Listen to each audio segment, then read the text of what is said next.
तो इस मूवी की शुरुआत में हमें शांग-ची के पिता को 10 अंगूठियों के साथ लड़ते हुए दिखाया जाता है, जो कि शत्रुओं की सेना के विरुद्ध लड़ रहे थे। कोई नहीं जानता कि उनके पास वो 10 अंगूठियां कहां से आई थी, यानी वो छल्ले।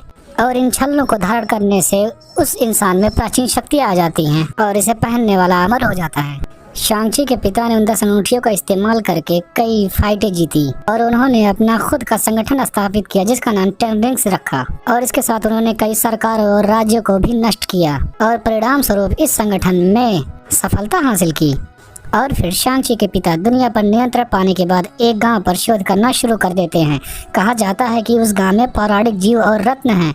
अपनी शक्तियों को बढ़ाने के लिए शांग-ची के पिता गांव चले जाते हैं और फिर वो एक जादुई जंगल में फंस जाते हैं और उनकी कार खाई में गिर जाती है। और फिर सौभाग्य से वह सही समय पर कार से बाहर आ जाते हैं। इसके बाद वो जंगल में प्रवेश करते हैं, लेकिन अचानक से कोई व्यक्ति उनका रास्ता रोकने की कोशिश करता है और उन्हें वापस लौट जाने को कहता है। और इतना सब होने के बाद उन दोनों के बीच लड़ाइयाँ होना शुरू हो जाती हैं। और फिर शांग-ची और उस औरत के बीच काफी ज्यादा लड़ाइयाँ होती हैं, लेकिन अंततः शांग-ची के पिता हार ही जाते हैं। और हमें यहाँ पर यह भी पता चलता है कि लड़ाई के दौरान वो दोनों एक दूसरे को पसंद भी कर रहे थे और वो जल्दी ही शादी भी कर लेते हैं, लेकिन उनके इस फैसले से गांव वाले उन्हें वहां रहने नहीं देते हैं। फिर हमें नन्हा शांग-ची दिखाया जाता है, यानी जब वो एक बच्चा था और उसकी माँ उसे यह सब कुछ बता रही होती हैं। वह उसे अपने एक महान रक्षक, एक अजगर के बारे में बता रही थी और वो शांग-ची को एक लॉकेट देती हैं जिसमें हरे रंग का रत्न जड़ा होता है। इसके बाद सींग अचानक से वर्तमान में चला जाता है, यानी शांग-ची को बड़े हुए पर दिखाया जाता है। और यहाँ पर शांग-ची कैलिफोर्निया में 10 साल से एक अरुण नाम से रह रहा था। और फिर अगली सुबह शांग-ची को एक पोस्ट कार्ड मिलता है और हमें पता नहीं चला कि वो अपने बदले हुए नाम के साथ यहाँ पर क्यों रह रहा है। और वहाँ पर शांग-ची किसी लड़की के कार ड्राइविंग करता था और इसके बाद वो अपना काम खत्म करने के बाद अपने दोस्तों से मिलने जाता है और उसके दोस्त इस बात का उससे काफी मजाक उड़ाते हैं कि वो एक लड़की की ड्राइवर है। लेकिन इससे शांग-ची को कोई फर्क नहीं पड़ता क्योंकि वो अपने काम से खुश था। अब रात हो चुकी थी तो शांग-ची ने घर जाने का फैसला किया ताकि वो समय पर काम पर जा सके, लेकिन वो घर जाने के बजाय पूरी रात वहाँ पे एंजॉय करता है और इसके कारण वो अपने काम में जाने के लिए देर हो जाता है। फिर जब शांग-ची कहीं जा रहा होता है तो बस में सवार कुछ लोग उसका लॉकेट छीनने की प्रयास करते हैं और आखिरकार शांग-ची को उससे लड़ना पड़ता है और वो कई लोगों को आसानी से हरा भी देता है। और आखिर में उन सबका बॉस वहाँ पे शांग-ची के सामने आता है और वहाँ पर एक ब्लॉगर उनका वीडियो भी बना रहा था और उसका बॉस अपना कवच निकालता है। इसे देखकर सभी चौंक जाते हैं, फिर मारपीट करते हैं और इसी दौरान बस का ब्रेक फेल हो जाता है और अचानक से ड्राइवर बेहोश हो जाता है। फिर शांग-ची ने अपने दोस्त को बस चलाने के लिए कहा और फिर काफी ज्यादा गहरे कट हो जाने की वजह से बस 2 भागों में कटने वाली थी और शांग-ची उन सभी को एक सुरक्षित जगह पर ले जाने की सोचता है क्योंकि बस 2 भागों में बट चुकी थी। अब क्योंकि बस के ब्रेक फेल हो गए थे इसलिए बस कई कारों को टक्कर मारते हुए आखिर में रुक जाती है। इस बीच शांग-ची ने नोटिस किया कि लोगों ने उसका लॉकेट चुरा लिया है और अब वो उसकी बहन का लॉकेट चुराने जा रहे हैं। इसके बाद शांग-ची चलकर फौरन अपनी बहन के पास जाने को तैयार हो जाता है और फिर शांग-ची का फ्रेंड उसे उन लोगों के बारे में पूछता है कि वो लोग कौन थे और वो लोग आपसे क्या चाहते हैं। तब शांग-ची उसे बताते हैं कि वो मेरे पिता के साथी हैं और अब वो मेरी बहन के पास जा रहे हैं और मुझे अपनी बहन को बचाने के लिए वहाँ पर जाना होगा। और शांग-ची का दोस्त ये सब सुनकर काफी हैरान हो जाता है क्योंकि वो शांग-ची के बहन के बारे में नहीं जानती। वह शांग-ची से उसे वितरण बताने के लिए कहती है। विमान में वह अपनी माँ की मृत्यु के बाद उसे कहता है कि उसके पिता कठोर प्रशिक्षण देना शुरू करते हैं। वह अपना सारा समय प्रशिक्षण में व्यतीत करते थे और फिर 14 साल की उम्र में उनके पिता ने उन्हें पहले मिशन पर भेजा था, लेकिन वह किसी कारणवश मिशन में असफल हो गया और इसके लिए मैं कभी घर नहीं लौटा। और इतनी सब बातें होती हुई शांग-ची अपनी जगह पर पहुंच जाता है। शांग-ची का दोस्त शहर देखकर हैरान हो जाता है क्योंकि वह पहली बार अमेरिका से बाहर आई थी। इसके बाद वह शांग-ची की बहन जियालिंग की तलाश करते हुए एक अवैध फाइटिंग बार तक पहुंचते हैं। अब क्योंकि शांग-ची की बस लड़ाई में वीडियो वायरल हो गई थी इसलिए सब बार के लोग समझदारी से रात की लड़ाई की शांग-ची का अनुबंध हस्ताक्षर कराते हैं, इसलिए शांग-ची को लड़ना होगा। और जब फिर शांग-ची लड़ने के लिए अंदर जाता है तो वो अपने सामने वाले विरोधी को देखकर हैरान हो जाता है क्योंकि उसके सामने पर लड़ने वाला विरोधी कोई और नहीं उसकी बहन जियालिंग थी और वो तो उसी की तलाश करने वहाँ आया था। उसकी बहन किसी कारण से उससे दुश्मनी रखती थी और वो उससे लड़ती है, लेकिन शांग-ची ना ही उससे लड़ते हैं और ना ही उस पर रिटर्न वार करते हैं और उस लड़ाई में शामिल ही नहीं होना चाहते थे। और हमें जियालिंग के अतीत का एक दृश्य दिखाया जाता है। जियालिंग ने शांग-ची को एक मिशन पर जाने से मना किया और वो शांगची से कह रही होती है कि मुझे अकेला छोड़कर मत जाओ। और उस पर शांगची उससे वादा करता है कि मैं 3 दिन के बाद वापस आऊंगा। लेकिन शांगची उस मिशन के बाद तो घर ही नहीं लौटा, इसलिए उसकी बहन उससे नाराज थी और वो शांगची पर सुपर किक मारकर उसे नीचे गिरा देती है। इसके बाद जियालिंग उसे बताती है कि मैं इस जगह की मालकिन हूँ और मुझे तुम्हारी मदद की कोई जरूरत नहीं। शांगची कहता है कि अगर मुझे तुम्हारी जरूरत नहीं थी तो तुमने मुझे वो पोस्ट कार्ड क्यों भेजा था। उसकी बहन उसे बताती है कि मैंने तो कोई पोस्ट कार्ड नहीं भेजा था।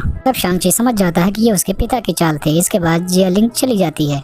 इसके बाद उसके पिता के साथी भी वहाँ पे पहुँच जाते हैं। काफी ऊंचाई के कारण शांगची खिड़की का शीशा तोड़ता है और अपने दोस्त को बाहर ले जाता है और वो अपने दोस्त को लिफ्ट में जाने के लिए कहता है और वो लड़ने के लिए वहीं पर रुक जाता है। लिफ्ट में पहुंचने से पहले उसकी दोस्त गिरने वाली होती है, लेकिन शांगची पर काफी ज्यादा हमले होने के कारण उसका हाथ उसके फ्रेंड से छूट जाता है और नीचे गिर रही होती है। इतना तब देखकर शांगची की बहन जियालिंग उसे बचाती है और शांगची की लड़ाई में मदद करने लगती है और उन पर एक बम भी फेंका जाता है और वहाँ पर उसके पिता का साथी भी आ जाता है और उसके पिता का लॉकेट लेते हुए वहाँ से भाग जाता है। लेकिन हेलीकॉप्टर में जाने से पहले शांगची उसे पकड़ लेता है और शांगची उसे मारने वाला होता है। तभी उसके पिता आते हैं और उसे उसकी हत्या करने से रोकते हैं और उसे कहते हैं कि मैं जानता था कि मेरे साम्राज्य का कोई भी सदस्य तुम्हें हरा नहीं सकता। और इसके बाद शांगची के पिता सबको लेके घर जाते हैं। वहाँ पहुंचकर वह बहुत ही उदास दिख रहे थे। इसके बाद जियालिंग शांगची के दोस्त के बारे में उसके पिता से बताते हैं कि मेरे पिता ने मेरी मृत्यु के बाद, मेरी माँ की मृत्यु के बाद कभी मुझसे बात नहीं की और उन्होंने कभी मुझे अपना बेटा नहीं समझा। मैंने उन्हें खुद को दूर से देखकर प्रशिक्षित किया और बाद में मैं उनसे बेहतर बन जाता हूँ। जब मुझे लगता है कि शांगची नहीं लौटेगा तो मैं 16 साल की उम्र में वहाँ से भाग गई। इसके बाद मैंने एक नया अपना साम्राज्य बनाया और इस रात उन दोनों ने साथ में खाना खाया और उनके पिता शांगची को फिर से अपनी टीम में शामिल करने के लिए कहते हैं, लेकिन शांगची मना कर देता है और उनके पिता उन्हें उनकी माँ के बारे में बताना शुरू करते हैं। तुम्हारी माँ ने मेरी जिंदगी बदल दी और बताते हैं कि हमने हम दोनों के साथ इतना मजा किया कि हमने इसके बारे में कभी नहीं सोचा।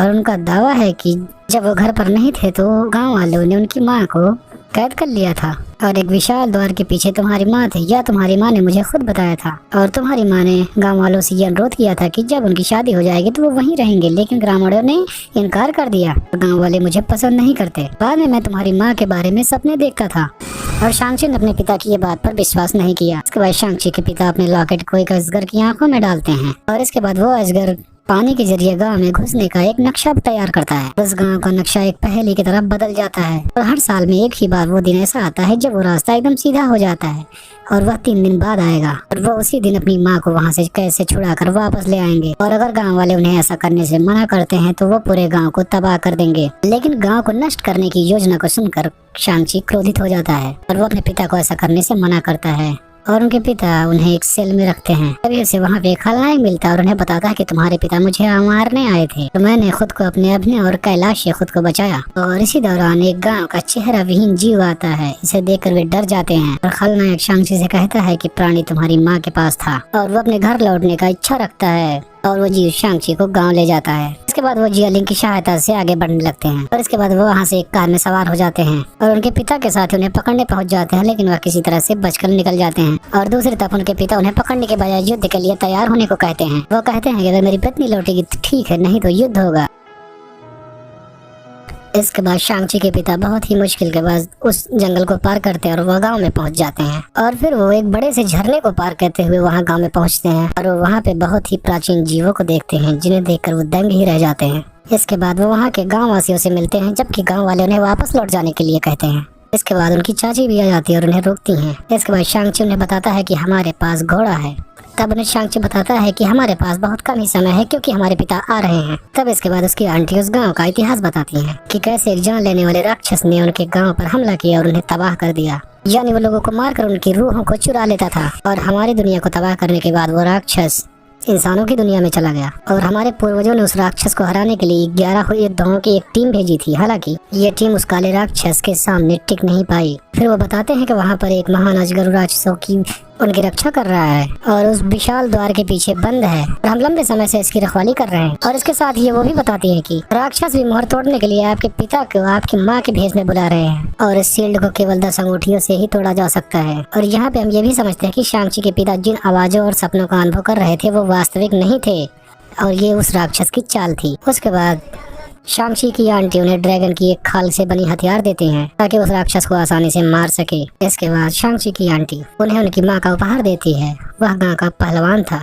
इसके बाद वो युद्ध के लिए प्रशिक्षण शुरू करते हैं और नए हथियारों के साथ प्रशिक्षण के कारण जियालिंग अधिक शक्तिशाली हो जाता है। इसके बाद शांग-ची अपनी मौसी से उन्हें उनकी माँ की युद्ध के कौशल सिखाने के बारे में कहता है और यही वो चीज है जो उसको पिता को हरा सकती है। और हमें ये भी पता चलता है कि शांग-ची की माँ की मौत उनके पिता के कार्यों के परिणाम स्वरूप हुई थी और शादी के बाद उन्होंने 10 अंगूठियां उतार दी थी और उनके पुराने शत्रुओं ने मौका पाकर उनकी पत्नी को मार डाला और ये जानकर शांग-ची के पिता उदास हो जाते हैं। फिर वह अपनी अंगूठियां पहनता है। इसके बाद शांग-ची के पिता अपने पत्नी के हत्यारों को ढूंढकर एक एक करके सबको मार डालते हैं। जब उन्हें मुख्य हत्यारे के बारे में पता चलता है तो उसे मारने के लिए शांग-ची को भेजते हैं और ये वो मिशन था जिसके बाद शांग-ची घर नहीं लौटा और उसकी तलाश करते हुए उसका उदास दोस्त भी वहाँ पे आ जाता है। उसके बाद शांग-ची उसे बताता है कि मैंने अपनी माँ के हत्यारों को मारने का पूरा काम कर लिया है, लेकिन बाद में मुझे पता हुआ कि मेरी माँ इसके परिणाम स्वरूप आक्रामक हो जाएंगी और मेरी माँ नहीं चाहती कि मैं अपने पिता की तरह गलतियां करूं। यही कारण था कि मैं घर नहीं लौटा। लेकिन ये बात मुझे आज भी परेशान करती है। और फिर अगले दिन वो युद्ध के लिए तैयार हो जाते हैं, लेकिन शांग-ची की फ्रेंड को युद्ध में शामिल नहीं किया गया था क्योंकि वो अभी लड़ाई के लिए तैयार नहीं थी। इसके बाद शांग-ची के पिता वहाँ आते हैं और वो अपने साथी और ग्रामीणों को मारने के लिए कहते हैं और फिर दोनों गुटों में मारपीट होने लगती है और शांग-ची के पिता इस दौरान एक विशालकाय द्वार के तरफ आगे बढ़ते हैं और उनका पीछा करते हुए वहाँ शांग-ची पहुँच जाता है और वो एक दूसरे के साथ शांग-ची भी वहाँ साथ में लड़ने लगते हैं। वहाँ पर शांग-ची भी अपने पिता की तरह ही लड़ रहा था। अंत में उसके पिता ने उस पर 10 छल्लों का हमला करते हुए उसे समुद्र में फेंक दिया। इसके बाद शांग-ची के पिता 10 अंगूठियों का इस्तेमाल करके उस विशालकाय द्वार को खोलने में सफलता हासिल कर लेते हैं, लेकिन वो पूरी तरह से नहीं खुला क्योंकि वो बहुत बड़ा था। हालांकि उसमें एक गैप था। राक्षस के साथ ही सामने आए और उनकी आत्माओं को चुराना शुरू करें तो राक्षस और अधिक शक्तिशाली हो जाएंगे। दूसरी तरफ जियालिंग लड़ते हुए उन्हें टीम वर्क करने के लिए कहता है और इसका अर्थ है कि साथ में मिलने के लिए कहता है और गांव वालों को मना कर दिया। और जब राक्षस के साथ ही उनकी आत्मा को चुराने लगते हैं तो उन पर शस्त्रों का भी कोई प्रभाव नहीं पड़ रहा था और वो एक साथ काम के लिए सहमत हैं। इसमें शांग-ची को दोस्त को भी लड़ने का एक मौका मिलता है। इसके बाद शांग-ची ने अपने महान रक्षक अर्थ का ड्रैगन पाया। फिर कुछ समय बाद राक्षस के साथ ही किसी को मारने से पहले ही मार देता है। इस दौरान उनकी चाची ने शांग-ची से अपने पिता को दरवाजा खोलने के लिए रोकने के लिए कहा और फिर शांग-ची फिर से अपने पिता के पास जाता है और वो फिर से लड़ते हैं और इस बार शांग-ची अपनी माँ की तरह लड़ रहा था और ये देखकर उसके पिता सहम जाते हैं। और फिर हमें ये भी दिखाया जाता है कि शांग-ची लड़ाई के दौरान 5 अंगूठियों को नियंत्रित कर सकता है। वो दोनों एक दूसरे से 5 अंगूठियों से लड़ते हैं। इसके बाद शांग-ची के पिता ने उन पर रिंग से एक भूमिगत हमला किया, लेकिन अब शांग-ची उन 10 रिंग्स का भार संभाल सकता है और कुछ समय बाद वो अपने पिता को नीचे फेंक देता है और वो अपने पिता से वापस आने का अनुरोध करता है। लेकिन तब तक वो विशाल गेट तब खुल चुका था और सभी राक्षस बाहर आने लगते हैं। इसके बाद उनमें से एक राक्षस उन्हें मारने वाला ही होता है तो शांग-ची के पिता से कुछ दूर भेज देते हैं, इसलिए राक्षस ने शांग-ची के पिता को पकड़ रखा है। उनकी आत्मा को निकाल रहा था और मरने से पहले वो अपनी 10 अंगूठियां शांग-ची को देने लगते हैं। उनके पिता को जी को मरते हुए देखकर शांग-ची बहुत उदास हो जाता है। राक्षस उस पर हमला करने वाला था, लेकिन जियालिंग ने अपने अजगर के साथ आता है और उस राक्षस को पकड़ लेते हैं और वह उसे उल्टा लेती है और इस तरह से राक्षस ड्रैगन से भाग जाता है और आत्माओं को चुराने के लिए गाँव की ओर जाता है तो यह अपनी शक्तियों को बढ़ाएगा। इसके बाद शांग-ची उस गेट को बंद करने के लिए जियालिंग के साथ आगे बढ़ते हैं। इसके बाद शांग-ची तेज से ड्रैगन के साथ उस राक्षस की ओर बढ़ रहा था और वो गांव पर हमला करने से पहले उसे पकड़ लेता है और इसके बाद वह अपने पानी के जादू से राक्षस को सील कर देता है। इससे पहले कि वो इसे सील करे, राक्षस के साथ ही उन्हें आत्माएं देते हैं, जैसे कि उनकी दैत्विक शक्तियां बढ़ने लगती हैं और फिर बढ़ी हुई शक्तियों के कारण अजगर को पकड़कर उसकी आत्मा खींच लेती है। शांग-ची ने अपने अजगर की मदद नहीं कर सकता था और वो अपनी बहन को फिर से खोना नहीं चाहता था। ड्रैगन की आत्मा खींचने पहले शांग-ची का दोस्त राक्षस पर एक तीर चलाता है, जिसकी वजह से अजगर को छोड़ देता है और वो फिर से पानी की शक्तियों से राक्षस को फेंकने की कोशिश करता है और शांग-ची ने ड्रैगन के साथ आने वाले राक्षसों में अपनी अंगूठियों के साथ छुरा भोंक दी और बाद में वह अंगूठियों का प्रयोग करके उसे कई टुकड़ों में बांट देता है और वो इससे वह यह युद्ध जीत जाते हैं। और फिर हमें दिखाया जाता है कि जब वो कैलिफोर्निया में लौट रहे थे तो उन्हें एक आदमी लेने आता है। इसके बाद हम उन्हें एक कप्तान और उनके सहायक से बात करते हुए देखते हैं। दरअसल वह आदमी उन्हें वही छोड़ क्योंकि शांग-ची उस छल्ले से संकेत भेज रहे थे और वो यह इंगित करता है कि जल्द ही कुछ खतरनाक होने वाला है और इसी के साथ ये कहानी खत्म हो जाती है।